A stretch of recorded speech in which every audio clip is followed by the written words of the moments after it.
Hello students. Good morning, good afternoon, good evening. Depend करता है आप ये वीडियो किस टाइम पे देख रहे हैं। मैं हूं उदित कुमार और आपका स्वागत करता हूं अपने चैनल सीधा साइंस पे। आज हम अपनी सीरीज में वीडियो नंबर 2 लेके आए हैं, क्लास 10th का जो फिजिक्स पोर्शन का फर्स्ट चैप्टर है जिसका नाम है लाइट। अब क्लास जो 9th से 10th में बच्चे आए हैं उनके लिए ये फर्स्ट साल ही बोर्ड का भी होगा। उनके मन में डर होगा कि और बहुत सारे स्कूल्स में ये चैप्टर हो भी गए होंगे। बच्चों के मन में डर होगा कि सर हमें लाइट नहीं समझ में आए, रे कहाँ से आती कहाँ चली जाती है, हमें कुछ भी समझ में नहीं आया। तो मैं आपको इसे बहुत अच्छे से विद सिमुलेशंस भी आपको बहुत अच्छे से एक्सप्लेन करूंगा रे डायग्राम को। तो चलिए स्टार्ट करते हैं। अब जैसा हमारा चैप्टर स्टार्ट होता है जिसका नाम है लाइट। अब लाइट क्या है? लाइट क्या है सर? सोचो। Light light light light sir, जो आती जिससे हम सारी चीजों को क्या कर सकते हैं, देख सकते हैं। बिल्कुल सही। लेकिन प्रॉपर डेफिनेशन क्या है? Light is a source of energy which help us to see around things और वर्ल्ड। ठीक है, मतलब लाइट क्या है? आपकी एक सोर्स ऑफ एनर्जी है। क्लियर? ठीक है सर, सोर्स ऑफ एनर्जी। अब थोड़ा सा हम हल्का सा टच करेंगे हिस्ट्री पोर्शन को, जो लाइट के ऊपर कई सारी बोल सकते हैं डिबेट हुए। तो उनके छोटे से पार्ट को टच करते हुए हम आगे बढ़ेंगे। तो लाइट क्या है आप लोगों को पता होगा। लाइट अगर नहीं पता तो मैं बताता हूँ। लाइट आपका डुअल नेचर की कैरेक्टरिस्टिक को क्या करता है, शो करता है। लाइट कितने नेचर को शो करता है? Dual nature. कौन कौन से सर? लाइट दो नेचर मीन्स पहला पार्टिकल, सेकेंड वेव नेचर। तो सर इसमें क्या डिबेट हो गया? हुआ बेटा, सबसे पहले न्यूटन साहब आए, उन्होंने लाइट को पार्टिकल बोला। उन्होंने क्या बोला? लाइट को पार्टिकल बोला। और रिफ्लेक्शन जो आप फिनोमिना इसमें पढ़ेंगे, उस फिनोमिना को उन्होंने क्या किया? एक्सप्लेन किया। पूरा इस पूरे चैप्टर के रिफ्लेक्शन फिनोमिना को एक्सप्लेन करने वाले न्यूटन जी थे। अब न्यूटन के जाने के बाद बहुत सारे साइंटिस्ट आए जिन्होंने लाइट के वेव नेचर को भी शो किया, लेकिन किसी ने बात नहीं मानी क्योंकि साइंस क्या मांगता है? प्रूफ। इसके बाद यंग्स जी आए, उन्होंने अपना एक एक्सपेरिमेंट किया जिसका नाम है यंग्स डबल स्लिट एक्सपेरिमेंट, और वहीं से लाइट को वेव नेचर भी माना गया। फिर बाद में आइंस्टीन साहब आए, उन्होंने बोला, सारी डिबेट को खत्म किया, बोले लाइट दोनों नेचर शो करती है अकॉर्डिंग टू बिहेवियर, कि वो कहाँ पे इंटरेक्ट कर रही है। अब कहाँ दोनों को मैं एक्सप्लेन कर देता हूँ थोड़ा सा, क्योंकि हमें इसके ऊपर ज्यादा डिबेट नहीं करना, बस आप लोगों की बेसिक नॉलेज के लिए। तो पहली चीज, लाइट जब भी कोई ऐसे थिन शीट से पास हो जिसका एरिया अप्रोक्सीमेट लाइट के वेवलेंथ के बराबर हो, तो लाइट कैसा नेचर शो करती है? Wave nature. लाइट कैसा नेचर शो करेगी? Wave nature. लेकिन अगर वही लाइट जब पार्टिकल से इंटरेक्ट करे, मीन्स इलेक्ट्रॉन से, प्रोटॉन से जब इंटरेक्ट करेगी, तो लाइट कैसा नेचर शो करती है? Particle nature. ठीक है, तो अभी हमें सिर्फ इन्हीं दोनों चीजों को जानना है कि लाइट कब वेव नेचर शो करेगी, कब पार्टिकल नेचर। तो मैं रिपीट कर देता हूं, लाइट आपकी वेव नेचर कब शो करेगी? जब लाइट आपकी किसी ऐसे थिन शीट से पास हो, या ऐसे थिन स्लिट से पास हो जिसका एरिया अप्रोक्सीमेट लाइट के वेवलेंथ के क्या हो जाए? बराबर। अब लाइट की वेवलेंथ आप लोगों को पता है, एक रेंज होती है 4000 से 7000 एंगस्ट्रॉम तक। तो ये जो वेवलेंथ का एरिया, एंगस्ट्रॉम मतलब होता है 10⁻⁻10 मीटर। तो इतने कम स्लिट से अगर लाइट पास हुई तो क्या शो करेगी? वेव नेचर को शो करेगी। और वही लाइट जब इंटरेक्ट करेगी पार्टिकल से, तो पार्टिकल मीन्स इलेक्ट्रॉन और प्रोटॉन से, तो क्या शो करेगी? अपना पार्टिकल नेचर। जैसे आप क्लास 12th में जाएंगे तो पढ़ेंगे, मॉडर्न फिजिक्स का एक पोर्शन में आएगा फोटो इलेक्ट्रिक इफेक्ट या dual nature of light. Clear? चलिए, तो हम स्टार्ट करते हैं। क्लास 10 का जो सिलेबस स्टार्ट होता है वो स्टार्ट होता है रिफ्लेक्शन ऑफ लाइट। जैसा कि आप देख सकते हैं यहाँ पे लिखा हुआ है रिफ्लेक्शन ऑफ लाइट। अब रिफ्लेक्शन ऑफ लाइट क्या होता है सर? तो इसके लिए पहला प्रॉपर डेफिनेशन जो आपको बोर्ड में लिखना है, रिफ्लेक्शन ऑफ लाइट, एक शॉर्ट डेफिनेशन और एक प्रॉपर बोर्ड डेफिनेशन, दोनों में आप लोगों को बताता हूँ। पहला शॉर्ट डेफिनेशन देख लेते हैं जो आपको हमेशा याद रखना है। कभी आप गलती से लॉन्ग डेफिनेशन भी अगर आपके माइंड से मिस हो जाए तो आप डायरेक्ट उस डेफिनेशन को लिख के भी आपका आंसर कंप्लीट हो सकता है। तो पहला डेफिनेशन क्या है? Bouncing back of light. Bouncing back of light after strike the plane surface और mirror. Bouncing back of light after strike the plane surface और mirror. This is the short definition. अब बात करते हैं लॉन्ग डेफिनेशन, जो proper board में लिखा जाता है। हालांकि आप पहला भी लिख देंगे और अच्छे से विजुअल डायग्राम बना देंगे तो भी आपको नंबर कंप्लीट दिए जाते हैं, लेकिन फिर भी दोनों डेफिनेशन देखते हुए चलते हैं। सेकंड डेफिनेशन क्या है? When a light when a light interact to sorry when a light incident on plane surface और mirror, then after it strike it's bounce back in same medium making with same angle। ठीक है, making with same angle का मतलब sir उसको थोड़ा सा समझो।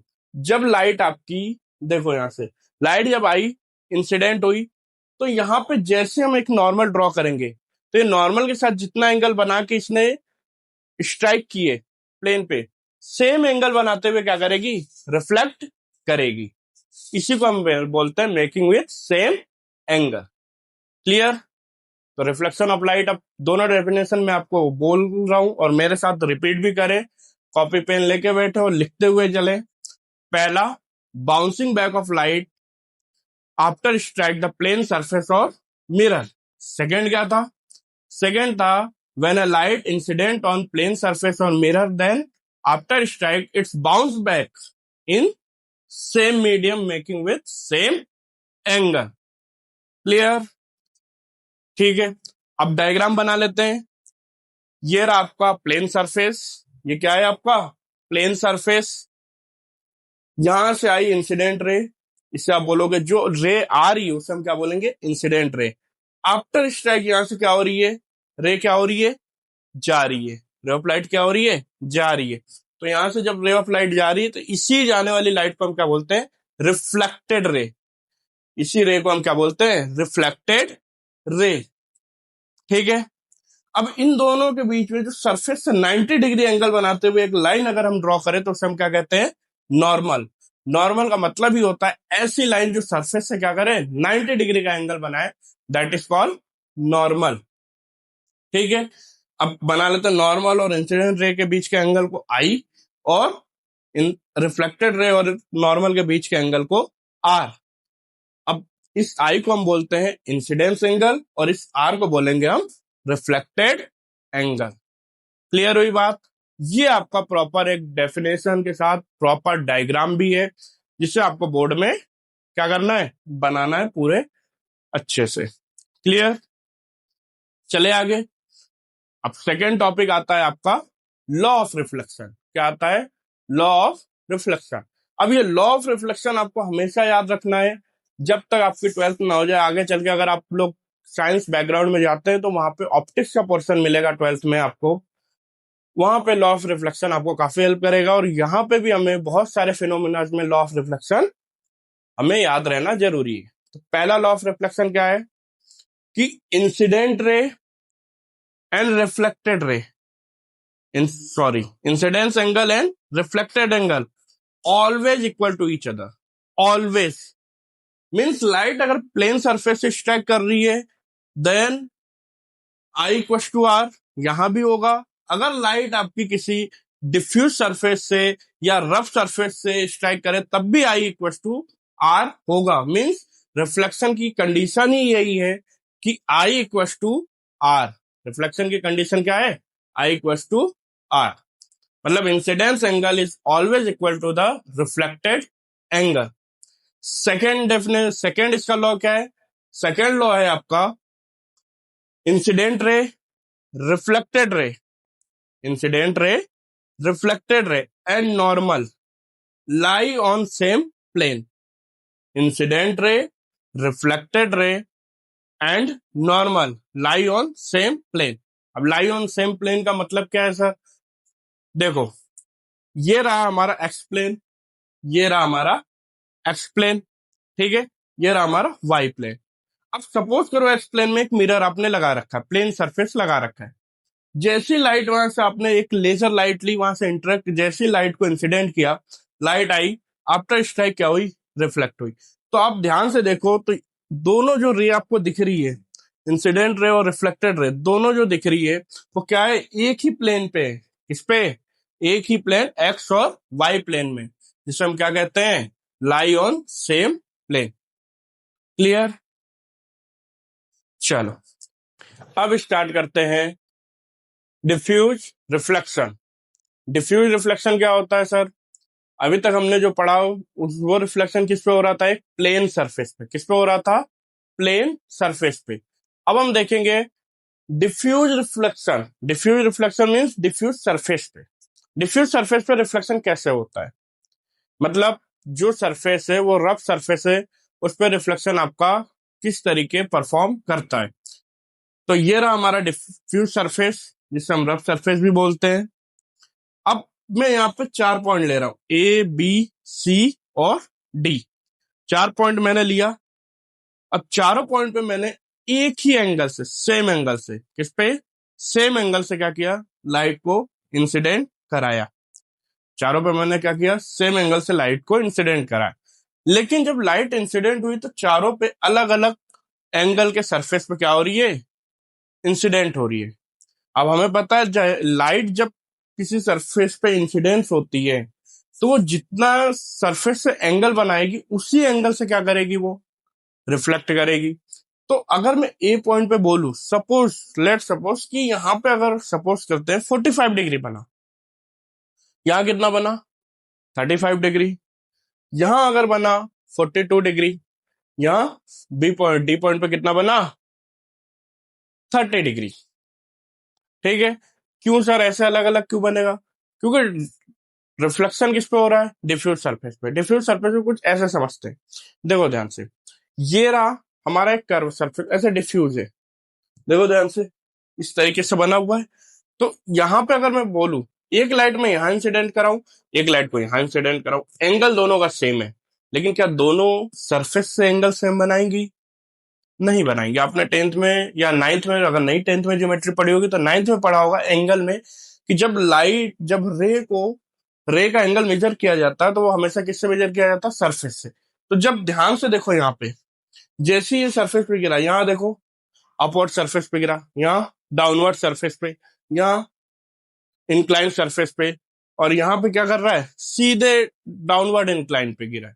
तो इन चारों पॉइंट पे क्या करेगा, वो अलग अलग एंगल रिफॉर्म करेगा। जब अलग अलग एंगल रिफॉर्म करेगा तो जब यहां से लाइट रिफ्लेक्ट होगी, यहां से लाइट रिफ्लेक्ट होगी, यहां से लाइट रिफ्लेक्ट होगी और यहां से लाइट रिफ्लेक्ट होगी, तो चारों रिफ्लेक्शन एंगल क्या होंगे, अलग अलग। चारों रिफ्लेक्शन एंगल क्या होंगे, अलग अलग। तो अब इसमें ऐसा क्या हो रहा है सर कि जो हमें पढ़ना पड़ा इसे, तो याद रखना, जब यहाँ पे एक चीज देखो ध्यान से, यहाँ पे आई और आर क्या होंगे, सेम। यहाँ पे आई आर सेम, यहाँ पे आई आर सेम, यहाँ पे आई आर सेम, बिल्कुल। याद रखना रिफ्लेक्शन हो रहा है तो रिफ्लेक्शन का टर्म्स और कंडीशन ही यही है कि आई और आर क्या होना चाहिए, इक्वल होना चाहिए। तो यहां रिफ्लेक्शन करोगे तो जिस एंगल से आई बना उस एंगल से क्या होगा, आर बनेगा। मतलब आई अगर यहाँ पे 45 था तो यहाँ भी कितना होगा, 45। अब यहाँ पे जो आई था वही आर, यहाँ पे आई जो था वही आर। लेकिन अगर मैं बात करूं यहाँ पे I1 I2 I3 I4, ये आपस में बराबर होंगे क्या, नहीं होंगे। ये चारों आपस में क्या होंगे, बराबर नहीं होंगे। और इसी तरीके R1 R2 R3 R4 भी आपस में क्या होंगे, बराबर नहीं होंगे। मतलब लाइट आपकी मल्टीपल डायरेक्शन में क्या करेगी, रिफ्लेक्ट करेगी। डिफ्यूज सरफेस पे जब भी लाइट इंसिडेंट होती है तो मल्टीपल डायरेक्शन में क्या करती है, क्या करती है, रिफ्लेक्ट होती, स्प्रेड होती है। क्यों, क्योंकि यहाँ पे रिफ्लेक्शन देखो हर पॉइंट पे अलग अलग एंगल से रिफ्लेक्शन मिल रहा है हमें। तो जब नॉर्मल सरफेस या प्लेन सरफेस पे जब लाइट आपकी इंसिडेंट होती है तो एक यूनिडायरेक्शनल क्या करती है, रिफ्लेक्ट करती है। लेकिन जब वही डिफ्यूज रिफ्लेक्शन पे आपकी लाइट इंसिडेंट होती है तो क्या होती है, मल्टी डायरेक्शन में आपकी क्या करती है, लाइट रिफ्लेक्ट करती है। तो ये था हमारा डिफरेंट डिफ्यूज सरफेस पे रिफ्लेक्शन। ठीक है। अब आगे चलते हैं, जो हमारा क्लास 10 का पहला टॉपिक आता है, सेकंड टॉपिक आपका आता है reflection through curve surface. Reflection through curve surface. अब sir curve surface means ninth में आपने पढ़ा होगा, कर्व मतलब जितने भी आपके सर्कुलर, आपका इलिप्स, पैराबोला, हाइपरबोला, ये जितने भी शेप है ये किसके अंदर में आते हैं? कर्व के अंडर में आते हैं। किसके अंडर में आते हैं? कर्व। तो यहाँ पे हमारा पहला ही टॉपिक स्टार्ट होता है रिफ्लेक्शन थ्रू कर्व सरफेस के अंतर्गत स्फेरिकल मिरर। क्या स्टार्ट होता है? Spherical mirror. अब स्फेरिकल मिरर क्या है सर? स्फेरिकल मिरर, आपने घर में, आप लोग घर में शीशे के सामने बहुत ज्यादा टाइम मिरर के सामने खड़े होते होंगे, तो आप कभी एक एक्सपेरिमेंट करना, घर पे कभी मिरर को आपने पीछे से देखा हो तो क्या होता है? पॉलिश। क्या होता है? पॉलिश लगा होता है। उस पॉलिश को अगर हम निकाल दें तो मिरर कैसा बन जाता है? Transparent glass. कैसा बन जाता है? Transparent glass. तो जब मिरर आपका ट्रांसपेरेंट ग्लास बना, जब मिरर का आपने रिफ्लेक्शन पार्ट को, जो रिफ्लेक्टिव पार्ट था, जो पॉलिश सरफेस था, उसको आपने हटा दिया, तो क्या बन गया? वो ग्लास। क्या बन गया? ग्लास। अब सेकेंड वैसे ही अगर हम स्फेरिकल मिरर की बात करें तो एक स्फेरिकल ग्लास, ये स्फेरिकल ग्लास है, इसी स्फेरिकल ग्लास पे हमने क्या किया? कोटिंग कर दी। किसकी कोटिंग करी? Highly reflective material. अब वो हाईली रिफ्लेक्टिव मटेरियल कौन कौन से हैं सर? तो याद रखना, निकल और सिल्वर। निकल और सिल्वर। निकल और सिल्वर की हमने जैसे ही कोटिंग करी, किस पे? स्फेरिकल ग्लास पे, वो किस में कन्वर्ट हो गया? स्फेरिकल मिरर में। किस में कन्वर्ट हो गया? स्फेरिकल मिरर में। मतलब स्फेरिकल ग्लास पे जैसे ही हमने किसकी कोटिंग करी? हाईली रिफ्लेक्टिव मटेरियल निकल और सिल्वर की, तो तुरंत वो किस में कन्वर्ट हो गया? हाईली रिफ्लेक्टिव स्फेरिकल मिरर में। मतलब वही जो ग्लास था वही किस में कन्वर्ट हो गया? मिरर में। अब रिफ्लेक्शन थ्रू कर्व सरफेस में पहला टॉपिक था हमारा, जैसे ये स्फेरिकल मिरर। इसी स्फेरिकल मिरर को अगर मैं दो पार्ट में डिवाइड कर दूं, सोचो, एक ये स्फेयर है, इसको मैं बीच से क्या कर दूं? कट। बीच से जैसे ही कट करूंगा, दो आपको अलग अलग पार्ट दिखेंगे, एक ये और एक ये। दोनों अलग अलग क्या दिखेंगे आपको? पार्ट। अब जब दोनों आपको अलग अलग पार्ट दिखेंगे, तो आप इन पार्ट्स पे अगर मैं आउटसाइड से पॉलिश कर दूं, इस पार्ट्स पे मैं अगर मैं आउटसाइड से पॉलिश कर दूं, क्या बन जाएगा? ये कॉनकेव मिरर। और वही सेकंड वाले पे अगर मैं उसके इनर सरफेस से पॉलिश कर दूं, तो क्या बन जाएगा? ये कॉन्वेक्स मिरर। क्या बन जाएगा? Convex mirror. और यहीं से हमें दो टाइप्स मिल जाते हैं मिरर के, कर्व मिरर स्फेरिकल मिरर के दो types, concave mirror and convex mirror. Clear हुई बात? प्लेन मिरर बहुत पहले था हमारे सिलेबस में, लेकिन अब हमारे बोर्ड में नहीं है। तो प्लेन मिरर पे अगर आपको डेडिकेटेड, अगर कोई नॉलेज या इन्फॉर्मेशन चाहिए या वीडियो चाहिए, तो उसके लिए आप कमेंट कर दीजिएगा, मैं एक प्लेन मिरर पे भी बना दूंगा। लेकिन अभी ये हमारा वीडियो किस पे डेडिकेटेड है? सीबीएसई बोर्ड एंड अदर जितने भी बोर्ड है उनके सिलेबस के ऊपर ये डिपेंड्स है। तो इसलिए अभी हम प्लेन मिरर को यहाँ पे नहीं लेंगे। क्लियर हुई बात? अब चलो आगे। अब सर जैसे आपने बोला सर दो टाइप मिल गए, कॉनकेव मिरर और कॉन्वेक्स मिरर, ठीक है, हाँ ठीक है, मिल गए। अब इनका क्या करना है? अब इन्हीं के ऊपर हमें पूरी की पूरी क्या करनी है? अपने रिफ्लेक्शन ऑफ लाइट की स्टडी को आगे की तरफ लेके चलना है। तो पहली चीज, कॉनकेव मिरर की कैरेक्टरिस्टिक क्या होती है? कॉनकेव मिरर की कैरेक्टरिस्टिक देखो ध्यान से। कॉनकेव मिरर की कैरेक्टरिस्टिक होती है, पहली चीज कि वो आउटसाइड से पॉलिश होता है। कैसा होता है? आउटसाइड से पॉलिश होता है। और रिफ्लेक्शन उसके किस साइड पे होता है? इनर फेस पे। किस पे होता है? इनर फेस पे। किस पे दिख रहा है आपको यहाँ पे रिफ्लेक्शन? किस पे दिख रहा है? इनर फेस पे। वही कॉन्वेक्स से क्या हो रहा है? आउटर फेस से। ठीक है। सेकेंड, अब सर इसे हम पहचानेंगे कैसे? सपोज करो आपको किसी ने आंख पे पट्टी बांधी आपके, ठीक है, सपोज करो आंख पे पट्टी बांधी, आपके हाथ में एक मिरर दे दिया, उसने बोला बताओ ये कौन सा मिरर, कॉनकेव या कॉन्वेक्स? तो आपको पहला क्वेश्चन पूछना है कि जो रिफ्लेक्टिव पार्ट है वो किधर है। अगर वो अपवर्ड डायरेक्शन में है तो उसे कैसे पहचाने, अगर वो लोअर डायरेक्शन में तो कैसे पहचाने। अगर सामने वाला आपसे बोलता है कि नहीं रिफ्लेक्टिव पार्ट किधर है, अपवर्ड डायरेक्शन, तब उसे टच करिए। जब टच करते समय आपको एक मून शेप मिले, हल्का सा मून शेप मिले, तो वो क्या बन जाएगा, कॉनकेव। वो क्या होगा, कॉनकेव। और जैसे ही आपको एक हील का शेप मिले, जैसे थोड़ा सा पहाड़ का शेप, इस तरीके से थोड़ा हिल शेप मिले, तो वो कौन सा क्या हो जाएगा, कॉन्वेक्स मिरर। लेकिन वही जस्ट अगर वो जिसने भी आपको ये मिरर दिया वो ये बोले कि रिफ्लेक्टिव पार्ट डाउनवर्ड है, तो जिसमें हिल सरफेस मिलेगा वो बन जाएगा कॉनकेव, और जिसमें मून सरफेस मिलेगा वो बन जाएगा कॉन्वेक्स। तो ये पहचानने का तरीका है, विदाउट देखे या विदाउट टेस्ट किए, विदाउट उसकी इमेज को देखे आप बता सकते हैं कि कॉनकेव कौन सा है, कॉन्वेक्स मिरर कौन सा है, और कॉनकेव मिरर कौन सा है। ठीक है, अब बात करते हैं और दूसरे कैरेक्टरिस्टिक की। तो दूसरी कैरेक्टरिस्टिक क्या है सर, दूसरी ये बेटा कि कॉनकेव मिरर जो होता है वो real image and virtual image दोनों बनाता है, दोनों फॉर्म करता है, डिपेंड ऑन कि ऑब्जेक्ट किस पोजीशन पे रखा हुआ है।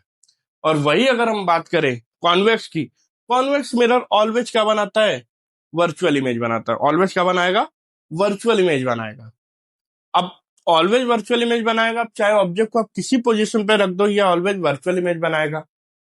लेकिन एक चीज और खासियत जो आपको भूलना नहीं है लास्ट तक न्यूमेरिकल में भी, convex mirror always diminished image form करेगा। डिमिनिश्ड मतलब छोटा, ऑब्जेक्ट से छोटा। लेकिन कॉनकेव ऑलवेज ऑलवेज, हम बोल ही नहीं सकते कि ये रियल फॉर्म कर रहा है, वर्चुअल बड़ा छोटा नहीं।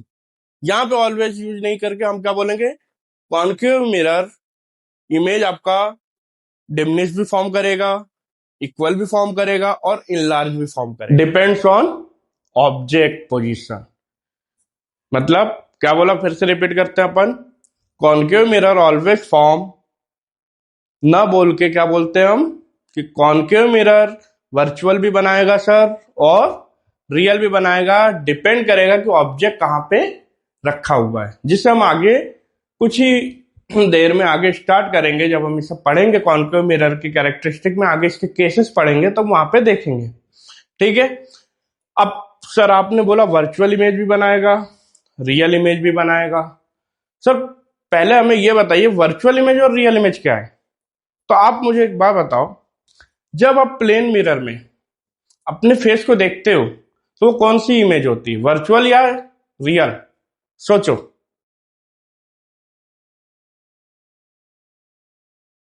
सर रियल, क्योंकि हमें दिख रहा है।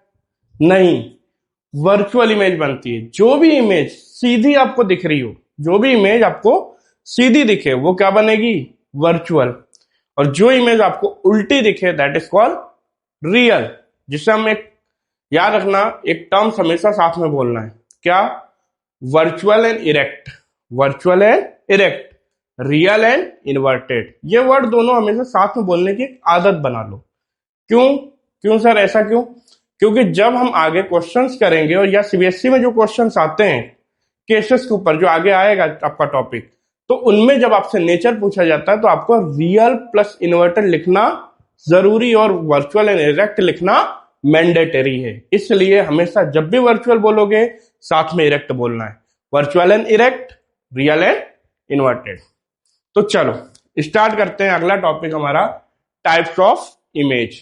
क्या बोलेंगे हम, types of image. Types of image sir क्या है, दो टाइप्स अभी हमने देखे, पहला रियल, पहला रियल एंड सेकेंड आपका वर्चुअल। तो फर्स्ट में पहले देखते हैं रियल इमेज।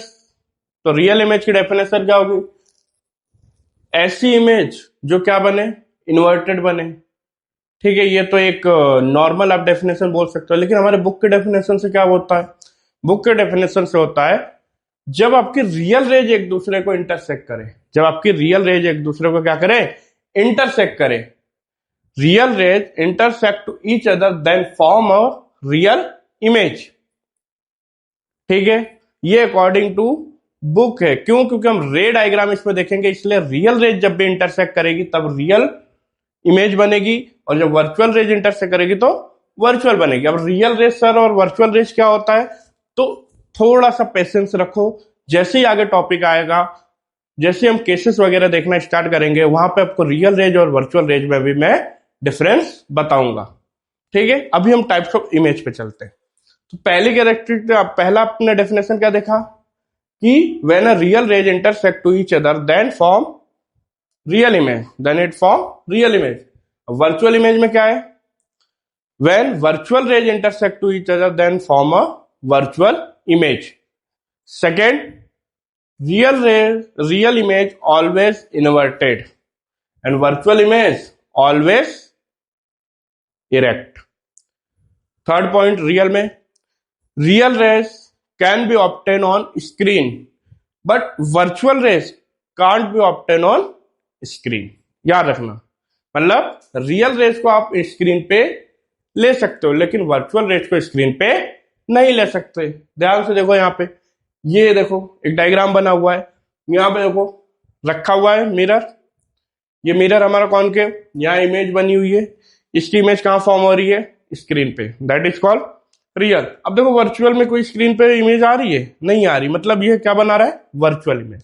ठीक है, तो हमने आज क्या क्या पढ़ा, रिकैप कर लेते हैं। क्या पढ़ा, लाइट पढ़ी, लाइट के कैरेक्टरिस्टिक को देखा। सेकेंड, रिफ्लेक्शन ऑफ लाइट पढ़ा, लॉ ऑफ रिफ्लेक्शन पढ़ा, रिफ्लेक्शन थ्रू डिफ्यूज सरफेस पढ़ा। ठीक है, फिर हमने रिफ्लेक्शन थ्रू कर्व सरफेस में स्फेरिकल मिरर को पढ़ा, फिर टाइप्स ऑफ स्फेरिकल मिरर देखा, फिर उसके बाद हमने रियल रेज और वर्चुअल रेज में डिफरेंस देखे। ठीक है, एक लास्ट पॉइंट जो हमसे मिस हो गया था उसको मैं वापस से लिख देना चाहता हूं ऊपर हाईलाइट में। एक चीज याद रखना कि कभी कभी आपसे कोई क्वेश्चन पूछ लेता है कि एक बार बताओ, अगर लाइट आपकी वेव ही है तो आपके स्पेस से लाइट हमारे अर्थ तक कैसे ट्रेवल करके आती है, जबकि साउंड आपकी स्पेस में ट्रेवल नहीं कर सकती। कभी कभी आपसे कोई ज्ञानी लड़का या कोई ज्ञानी पूछ लेता है ऐसा, जो कि अक्सर होता है, तो उन्हें ये जवाब देना आप, साउंड जो होती है वो मैकेनिकल वेव है। साउंड क्या है, मैकेनिकल वेव, जिसे ट्रेवल करने के लिए मीडियम की जरूरत पड़ती है। लेकिन जो हमारी लाइट है वो कैसी होती है, इलेक्ट्रोमैग्नेटिक वेव। इलेक्ट्रोमैग्नेटिक वेव ऐसी वेव जिसे ट्रेवल करने के लिए किसी मीडियम की जरूरत नहीं होती, उसे हम क्या कहते हैं, इलेक्ट्रोमैग्नेटिक वेव। और लाइट हमारी उसी कैरेक्टरिस्टिक को फॉलो करती है, इलेक्ट्रोमैग्नेटिक वेव की कैरेक्टरिस्टिक को। ठीक है, तो ये छोटा सा एक पॉइंट बचा हुआ था जिसको मुझे बताना था। तो आज के लिए सिर्फ इतना ही। अगले टॉपिक में हम क्या क्या देखेंगे कि इमेज फॉर्मेशन के लिए कुछ रूल देखेंगे, रूल देखने के बाद हम केसेस देखेंगे। तो पढ़ के आइएगा, तब तक के लिए थैंक यू।